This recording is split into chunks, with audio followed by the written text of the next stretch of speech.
everybody. You will notice this is not my front porch. I had to take a little walk to keep from going completely out of my skull. That's my walking buddy. Say hi, Stitch. That's my boy. But I brought my stuff with me, and I will be attempting to conduct Anna Reads from right here on this park bench. So let's see if I can rig this up. And in 5, 4, 3, 2. Does this look like it works? Well, all right then. Works for me. We have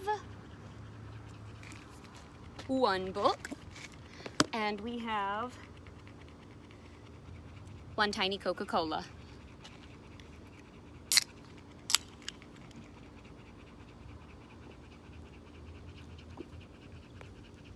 It's only March, but it is still really hot here in Middle Georgia. So let's jump right into Unmentionable, the Victorian Lady's Guide to Sex, Marriage, and Manners by Therese O'Neill. And I think we were about to be on chapter, let's see, there's the birth control. There's the Comstockery. I think we did 11 yesterday. Yes, we did 11 yesterday. So, here we are. And the last line of 11 was, but social interaction inside your home requires only some of your skills. Now we will test the rest. We shall go outside. Chapter 12, page 239. Public behavior, avoiding scorn, dangers, and museums. Let me level with you, dear. It would really be so much easier if you just didn't leave your house. But you will have to. It's savage out there, lambkin. As Florence Hartley puts it, block quote, a lady's conduct is never so entirely at the mercy of critics because never so public as when she is in the street. Her dress, carriage, walk will all be exposed to notice. Every passerby will look at her. If it is only for one glance, every unladylike action will be marked, and in no position will a dignified ladylike deportment be more certain to command respect. Out there, roustabouts, gadabouts, and layabouts are lurking everywhere, and they aren't nearly as frightening as the people of quality, all of whom will be eyeing your every step for an invitation to defame your character. Think of the fun you could have remaining housebound, all the entertainment potential in just taking contemporary medications, trying on your underwear, and berating your servants. Anyway, this desire you have to explore and adventure is in itself utterly unfeminine and vulgar. Really, darling, we could avoid all of this hassle if you would just stay home and take up Montenegrin embroidery. It's a terrific challenge, you know, and no one will try to drag you into a dark alley while you practice it. No, we can't embrace defeat, can we? Alas. All right, my dear, let's hit the street. Page 241, heading, How to be a Street Walker. That right there should be a glaring warning to you. That a term describing the literal act of walking down a street when applied to a woman is synonymous with prostitute. A lone woman, that is. A lady does not walk around unescorted, especially in an urban setting.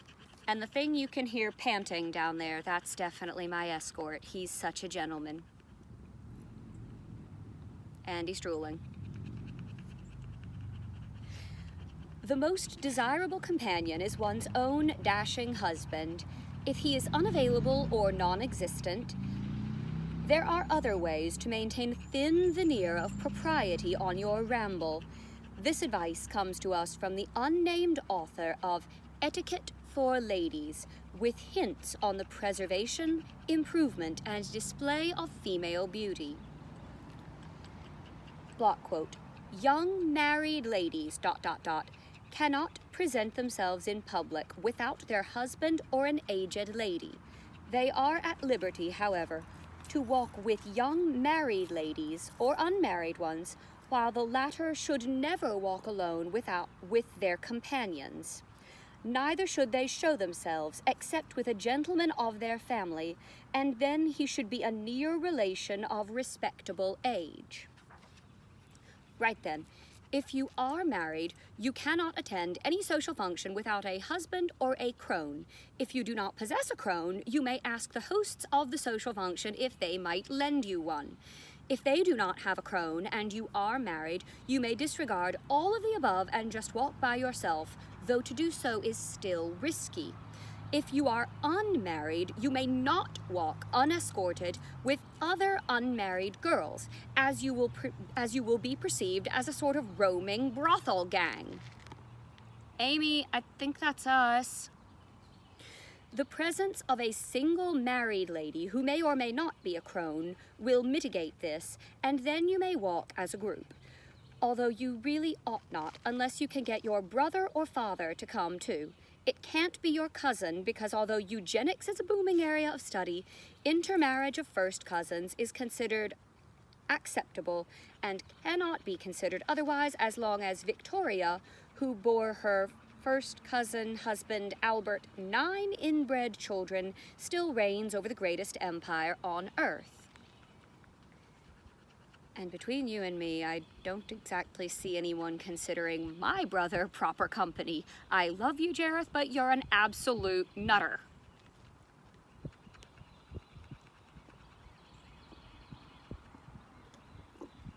Cherry Coke. It reminds me of summer camp, so it makes me feel better. All right, inbred children. Excuse me. If it's not one of them, it's the other. Stitch, sit, stitch, sit. Now, where were we? Back to the inbred children. Now, as to the actual physical movements employed when walking, you are in dreadful error if you think you learned all you needed to know about this subject before the age of 2. Yes, you can walk without holding on to the coffee table now, but can you walk so as not to attract lectures and disapproving glares from matrons? Etiquette for Ladies suggests the proper way. Block quote, the gait of a lady ought neither be too quick nor too slow.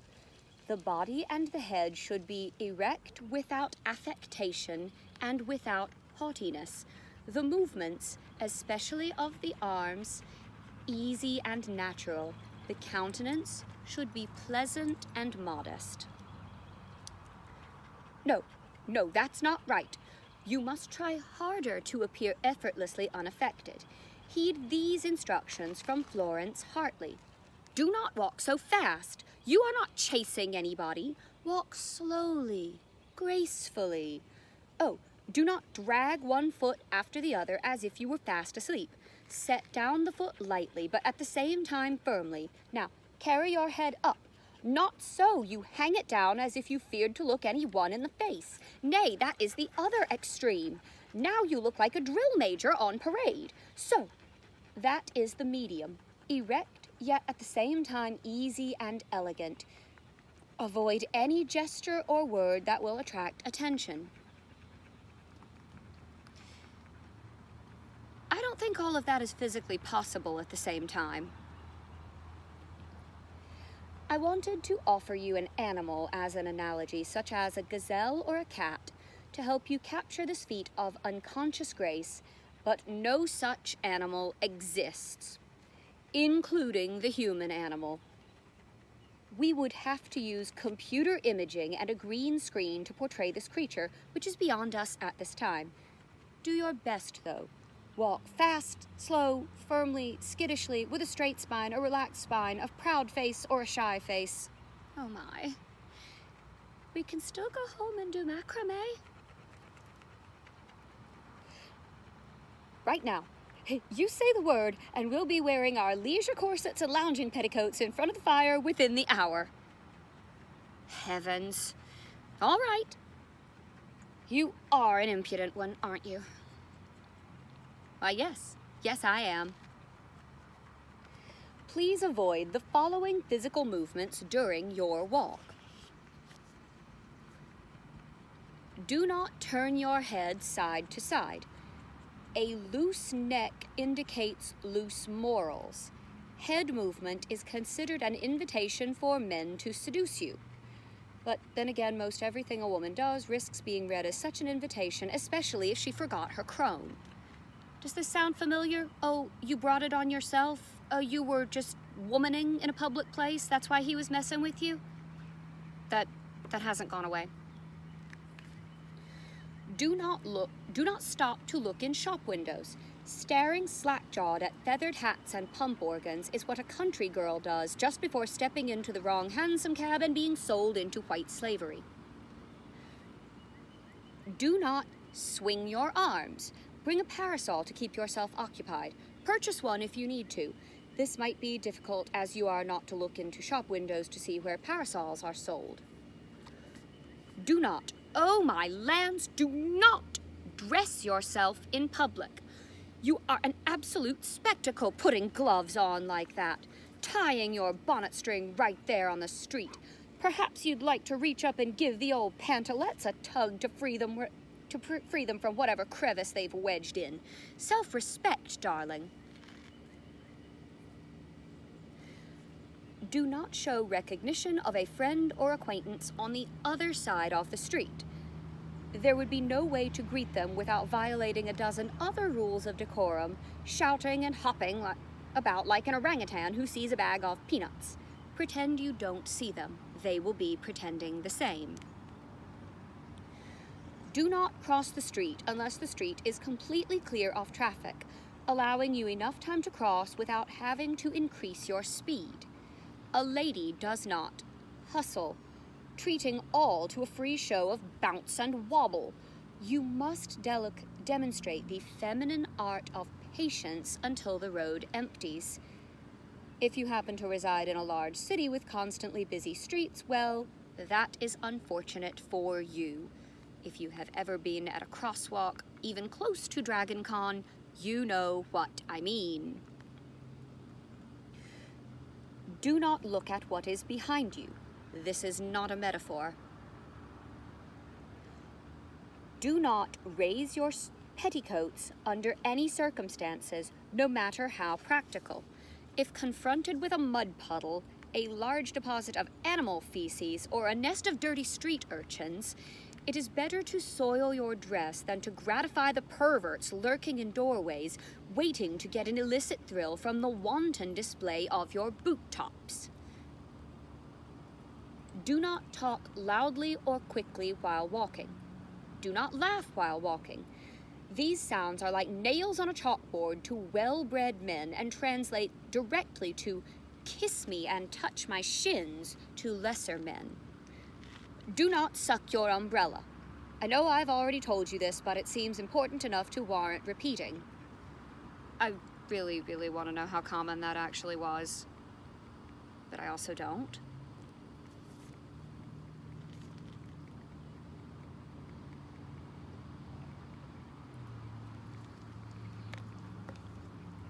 .246, heading. Your destination. Church. That is your destination. Possibly a sick aunt's mansion. Aw, the camera's on a fixed thingy-majig and I don't know how to turn it to get Stitch in the picture. Let me try. Luther gets camera time all the time. Stitch! There's my boy. There's my good boy. Would you believe he's going to be 10 in May? I don't. He doesn't know it either.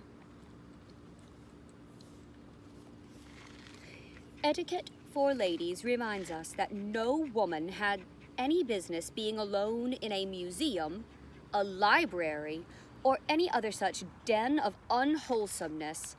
Wherever you are going, your behavior once you arrive should remain every bit as self-aware but pretending not to be as when you were in transit. I call to your attention the opening scene of Beauty and the Beast. She's more than just a little odd for wandering around reading books. They think she is just this side of freakish, sinful. Like, Gaston would have been praised if he just decided to shoot her where she stood. As I remind you, he points a gun at her in his first line of dialogue. Let's see, block quote. When seated, she ought neither to cross her legs nor take a vulgar attitude. She should occupy her chair entirely and appear neither too restless nor too immovable. It is altogether out of place for a lady to spread out her dress for display or throw her drapery around her in sitting down, as upstarts do to avoid the least rumple. Occupy your chair entirely, dear heart. One cannot teeter on edge, dangling one cheek above the floor, and still be considered respectable. I'm not sure why you were planning that, but let me stop you before you start. And though this is not the first nor last time, I will remind you, when you are in public, no one wants to hear you talk. You may think you're informed, educated, and intelligent, but to the men who must be subjected to your caterwauling, you are but a frilly little poodle performing tricks on its hind legs. I had an ex tell me to my face that when I was talking, I was nothing but a dog on its hind legs. So if you think this died out in the 1800s, you are wrong. Just listen to the brave words of another anonymous author in 1841's The Young Lady's Own Book, a manual of intellectual improvement and moral deportment. Block quote. The reputation of being a clever woman is easily obtained. Less than a schoolboy's learning is sufficient to confer it. As to the affectation of wit, one can hardly say whether it is most ridiculous or hurtful. Who is not shocked by the flippant impertinence of a self-conceited woman that wants to dazzle by the supposed superiority of her powers?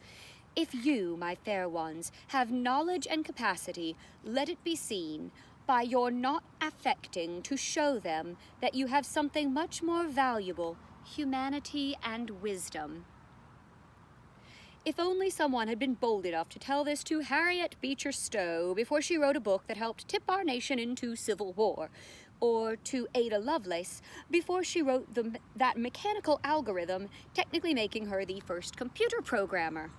Oh yes, they and many like them have changed the world with their clever minds, but I imagine they were absolute cankers at parties. Even if they weren't bores, says our anonymous truthsayer, and were in fact engaging and entertaining, oh, that could be so much worse. We have here Clara Barton, seated sideways, spread out dress, naked hands.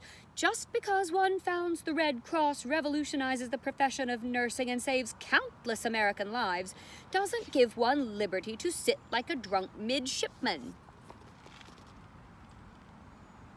Oh, and she's holding her gloves, too.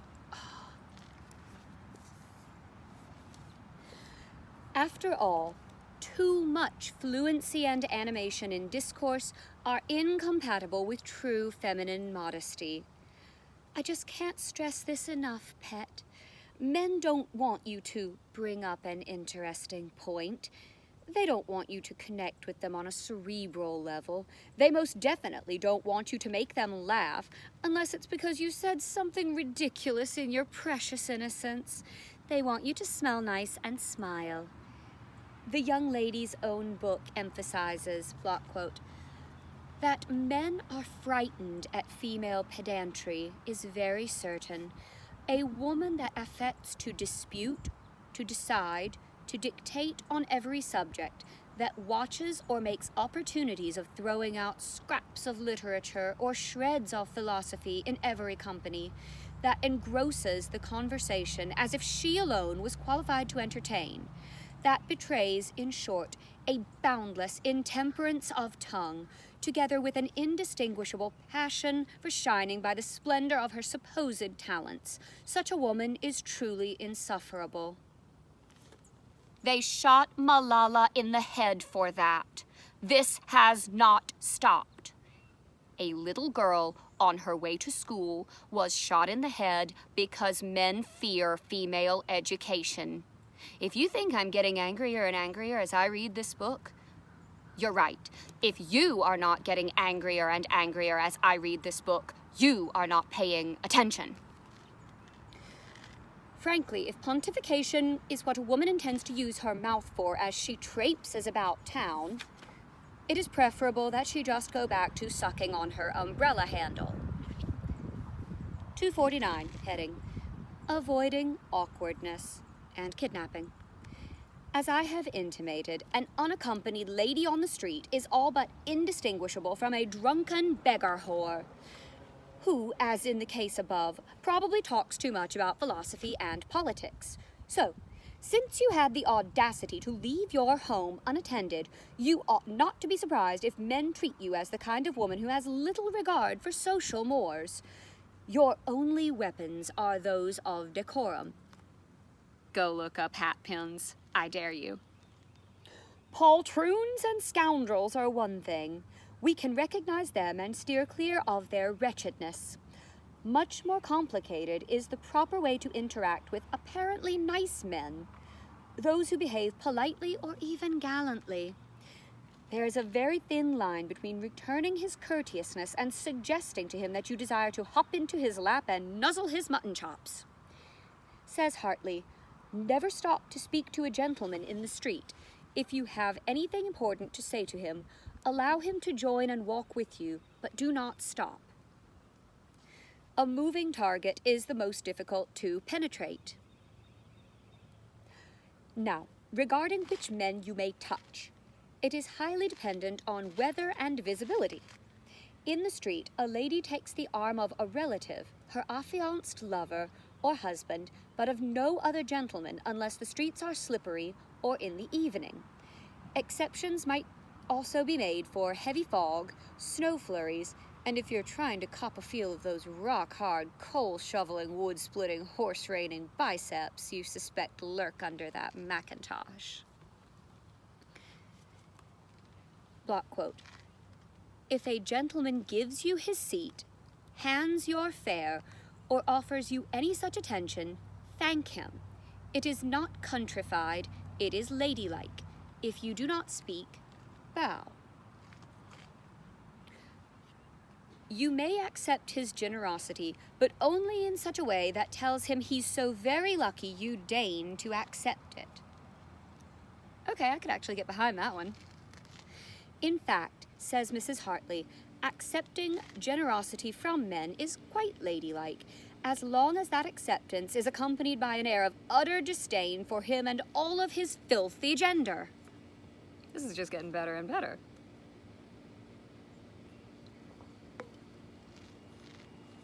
Don't worry, he'll respect you all the more for it if he is of good character. Block quote. There are many little civilities which a true gentleman will offer to a lady traveling alone, which she may accept, even from an entire stranger, with perfect propriety. But, while careful to thank him courteously, whether you accept or decline his attentions, avoid any advance toward acquaintanceship. Don't think just because he helped you place your hat box on a rack on the omnibus that you owe him any favors. For instance, he might try to engage you in conversation. You need to shut that vulgar blackguard down at once. Block quote. If he sits near you and seems disposed to be impertinent or obtrusive in his attentions and conversations, lower your veil and turn from him, either looking from the window or reading. A dignified, modest reserve is the surest way to repel impertinence. Hey guys, if she's got her headphones in, don't. If she's reading, don't. You know what? Don't. We're all supposed to be practicing social distancing anyway. Similar precautions may be taken if you are foolish enough to be walking alone on a street, according to Etiquette for Ladies. Should some cloven-footed deviant initiate contact with you on the street, tell him to stop. You know, I like this part. If they persist, she should tell them in a brief and firm, though polite tone, that she desires to be left to herself. If a man follow her in silence, she should pretend not to perceive him and at the same time hasten a little her step. Guys, take a hint. The anonymous author offers no further illumination of what a woman should do if she's being stalked in the night by a strange man, beyond the sly counter-tactic of walking slightly faster, which is sure to dissuade any predatory behavior. Presumably, she should seek refuge in any public place. Well, not a library or a museum, we've already covered that. But if she is lucky enough to happen upon a prayer meeting or a tea room, she can approach another strange man and throw herself on his mercy, says Hartley. Block quote, if you find yourself during your journey in any awkward or embarrassing situation, you may, without impropriety, request the assistance of a gentleman, even a stranger, and he will, probably, perform the service requested, receive your thanks, and then relieve you of his presence. I can honestly say I've had that work.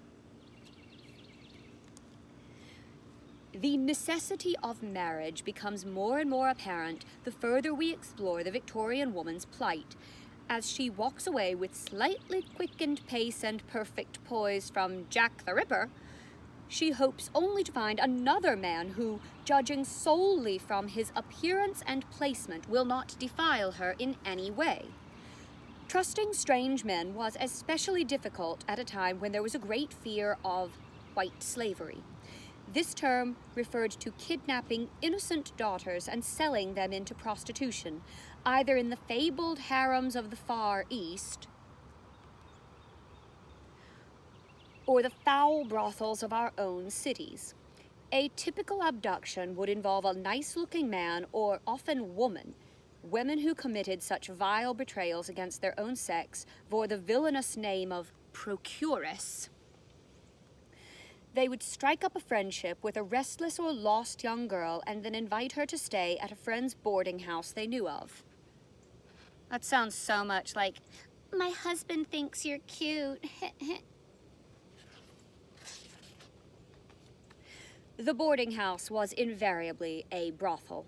The girl was immediately violated and had her clothes taken from her except for lingerie.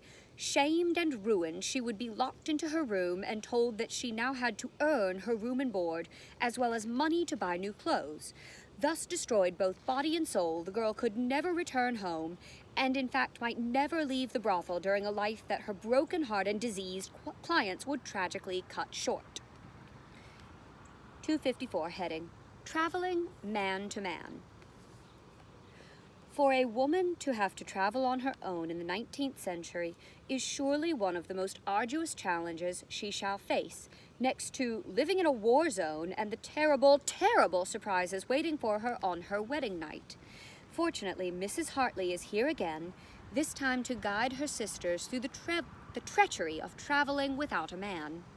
First, you need to find a man. Really any man, provided he is a gentleman. And then give him your money. Your delicate mind was made to calculate the swift geometry of a tidy diaper change and the precise amount of ammonia that will leave your hair and kitchen floor scorched free of dirt without blinding your children. Not, however, something as mean and heartless as cash.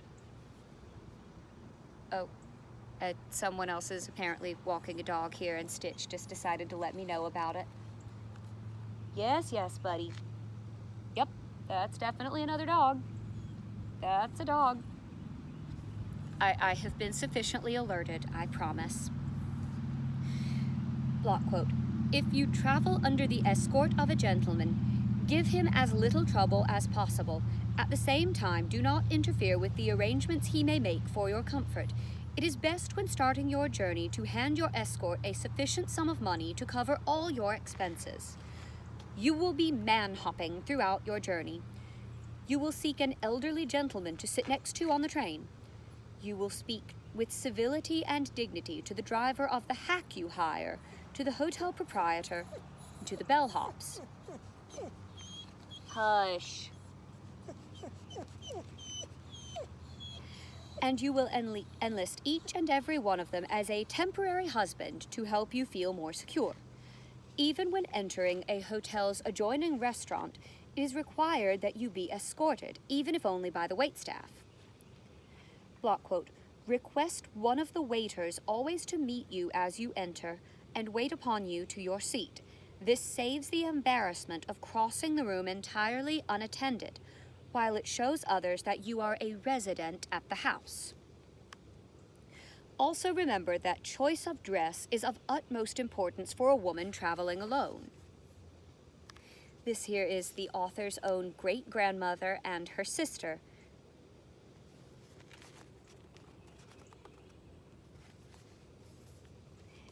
Block quote, a lady will always dress plainly when traveling.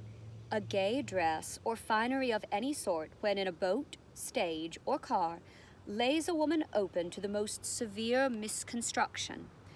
Wear always neutral tints and have the material made up plainly and substantially, but avoid carefully any article of dress that is glaring or conspicuous. There's nothing there, buddy. Above all, never wear jewelry unless it be your watch or flowers. They are both in excessively bad taste. A quiet, unpretending dress and dignified demeanor will ensure for a lady respect, though she travel alone from Maine to Florida. What are you even looking at, bud? You were mistreated? Well, what were you wearing? That old cliche is not a disgusting relative of primitive misogyny in this century. It is very real. You must be beyond reproach in your modest attire, your quiet and dignified manner, your reasons for indulging in the folly of travel, and even the carefully balanced facial expressions you show. According to Etiquette for Ladies, block quote, but what is especially to be avoided in ladies is an unquiet, bold, and imperious air, for it is unnatural and not allowable in any case. If a lady has cares, let her conceal them from the world, or not go into it. Whatever be her merit, let her not forget that she may be a man in the superiority of her mind and decision of character, but externally she ought to appear a woman. An affectionate, complying, and almost tender aspect, a tender solicitude for those who are about her, should be shown in a lady's whole person. Her face should breathe hope, gentleness, and satisfaction. Dejection, anxiety, and ill humor should be constantly banished. I hate Frozen, but all I can hear there is conceal, don't feel. A woman's face is humanity's finest ornamentation, and all who see it deserve to be rewarded with a view of perfect serenity and innocence.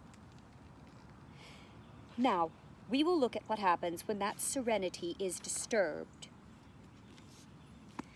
And that was the end of Chapter 12 of Unmentionable, the Victorian Lady's Guide to Sex, Marriage, and Manners by Therese O'Neill. And this has been Anna Reads. I don't know about the rest of y'all, but I am starting to lose my mind. It's really helping me just hopping on here and reading, and I'm doing my best to take care of myself. I hope you all are too. If you have something that you're interested in hearing me read, I would love to hear your suggestions, so feel free to contact me on Instagram at serenity_sweet13, on Twitter at serenitysweet13, no underscore. If you found my YouTube channel through Facebook, feel free to contact me on Facebook, or you can direct message or comment right here on YouTube. Give me a thumbs up if you feel like it, and hit that subscribe button. I will, with any luck, be back tomorrow. Love ya.